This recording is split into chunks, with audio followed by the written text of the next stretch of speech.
Alors, concernant le H, oui, le H, donc alors, il y a la haste et il y a la hampe, hein, donc deux difficultés. Alors, on peut faire évidemment une montante très courte, une haste très courte,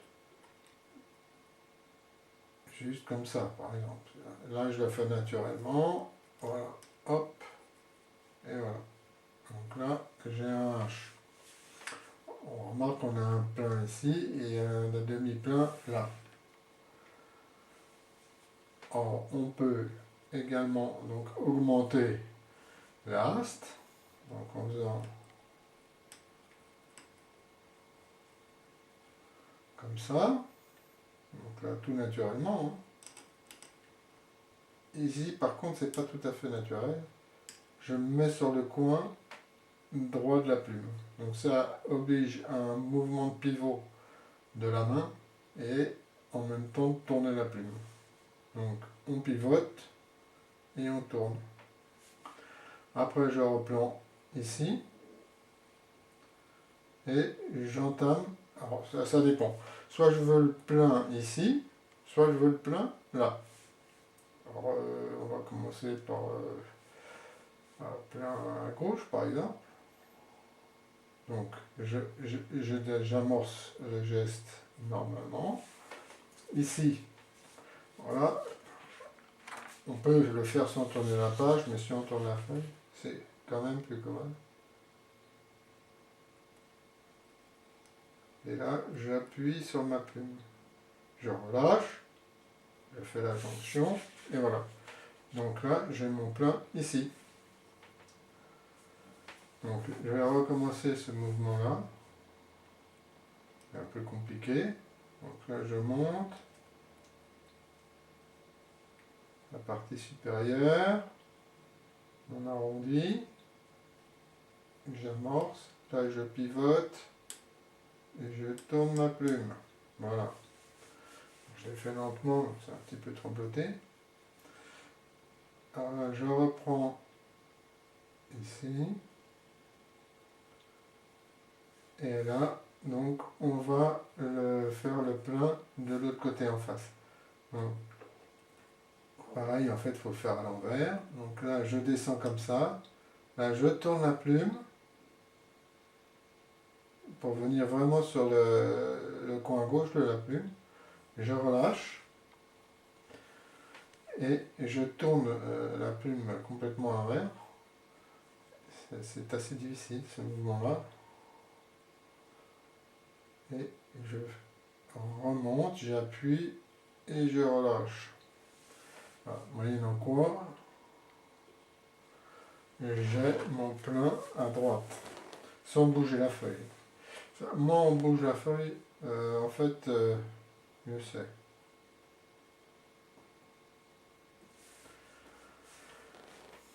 Donc ça, c'est relativement difficile. Bon, le H, on peut aussi faire des trucs comme ça hein, avec le H. Hein.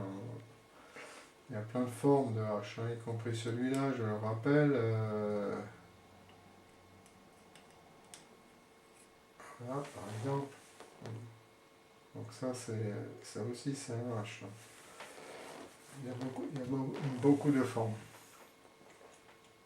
Ah bah, puisqu'on est là, après on peut faire le I. Donc le I, c'est facile. Par contre, on a une autre forme de I. Là, je le montre parce que c'est un peu difficile. Donc il s'agit de monter. Ensuite, je descends en faisant un plein.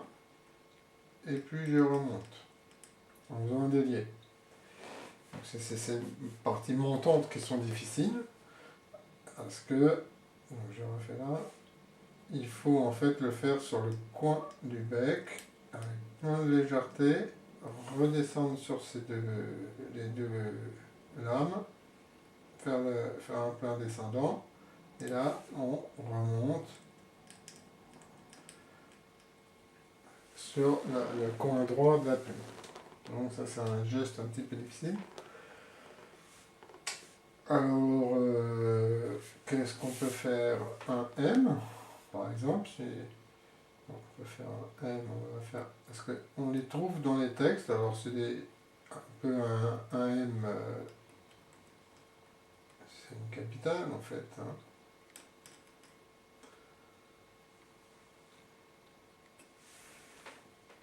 On est dans le texte. Et puis hop, on se met une capitale et on n'hésite pas, même si...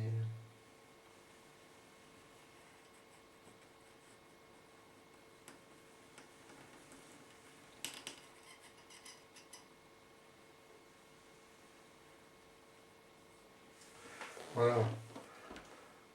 Et puis on continue d'écrire. Alors, N, pareil. Le N, c'est un peu comme, on peut faire des trucs comme le C, par exemple. Je vais en faire un quand même. Toc. Je fais un N, mais j'ai fait un début. Comme ça va pouvoir... Alors, là, je vais prendre la plume de travers. Puis je vais descendre comme ça. Si j'ai la place, je peux faire ça. Voilà. Le P. Bon, le P, évidemment, il peut être normal, mais il y a certaines formes qui ne sont pas normales. Comme celui-ci. Alors, hop, on remonte, on descend là. Et ici, on tourne la plume, de façon à venir en oblique montante, en fait. J'appuie dessus, tout en remontant, je pivote le poignet, je tourne la plume, de façon à faire un trait épais ici et qui s'affine progressivement. C'est un geste qui est difficile à faire, qui demande un peu d'entraînement.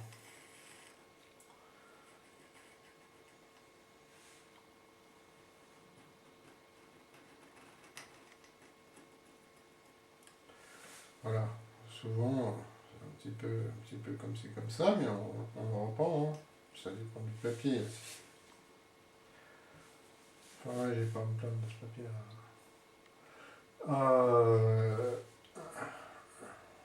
On va faire un autre P, qui est également assez courant. Donc on descend la descendante, mais la descendante, elle va partir sur la gauche.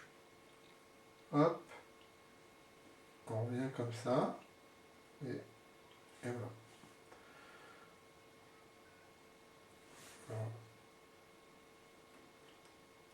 Alors, si j'avais fait ça, on peut faire ça, hein. On peut faire ça, mais il faut vraiment pas appuyer là, de façon à garder, à avoir un plein qui soit vraiment plutôt là. Voilà. Le mieux, ça reste de le faire d'un seul mouvement. Il faut toujours chercher à faire d'un seul mouvement, quitte à avoir un petit anglais.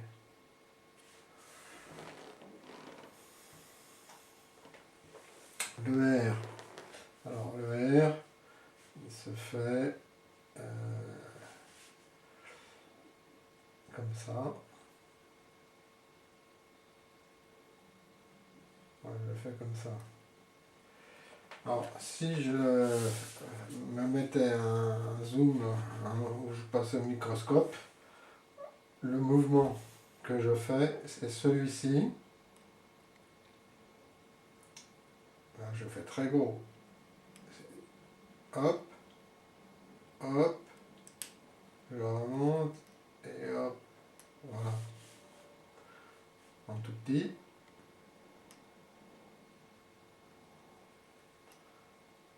Voilà. Ce mouvement-là, si vous vous souvenez des majuscules,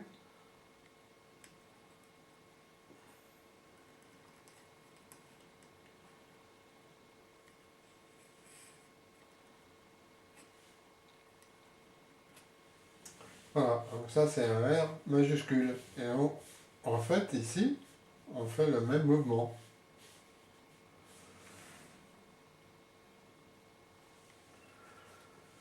Il y a une autre sorte de R, comme ceci, comme un peu un R d'anglaise, on va dire. Là, on peut le lier. Alors, ça, c'est une liaison avec le S, qui est intéressant. Et on descend ici. Et après, on va remonter. On va remonter. Alors, on peut remonter tout de go. Moi, je conseille néanmoins de faire une petite accroche ici. Je vais expliquer après pourquoi. On remonte. Donc voilà, la plume à peu près à 90 degrés. Comme l'œuf. Hein. Et voilà. Alors pourquoi je fais la petite accroche là, le petit démarrage? Parce que sinon on risque, si on fait ça, d'entraîner. Voilà, on entraîne l'encre. C'est pas joli. Il vaut mieux faire, tant pis, relâcher. C'est peut-être moins, mais au moins on est sûr.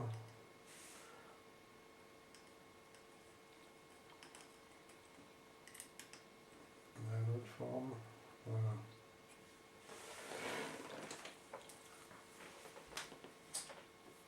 Le T, pas de problème. Le U, pas de problème. Le V, bon, il n'y a pas beaucoup de problèmes sur le V.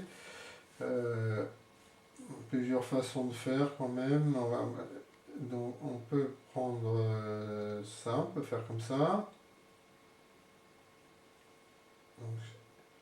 C'est pas mal de commencer épais puis d'affiner un petit peu le trait. On peut le faire d'un coup ou alors cette partie-là.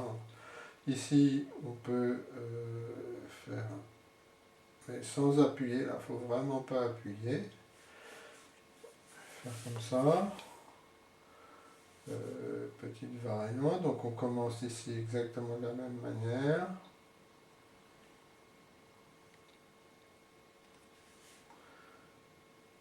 Puis on peut faire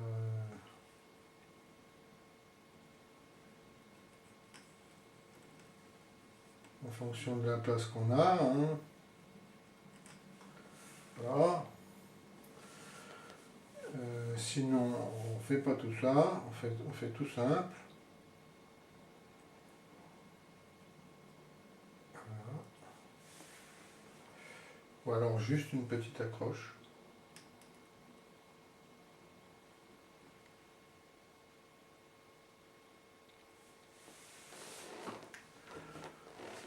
Voilà. Donc, il y a beaucoup de manipulation de plumes dans la lettre flamande. Ça fait son intérêt, c'est difficile. Mais quand on y arrive bien, on arrive à un résultat absolument extraordinaire. Il n'y a qu'à regarder les calligraphies de Van den Velde, de Boissins, de Rollands, etc. Voilà.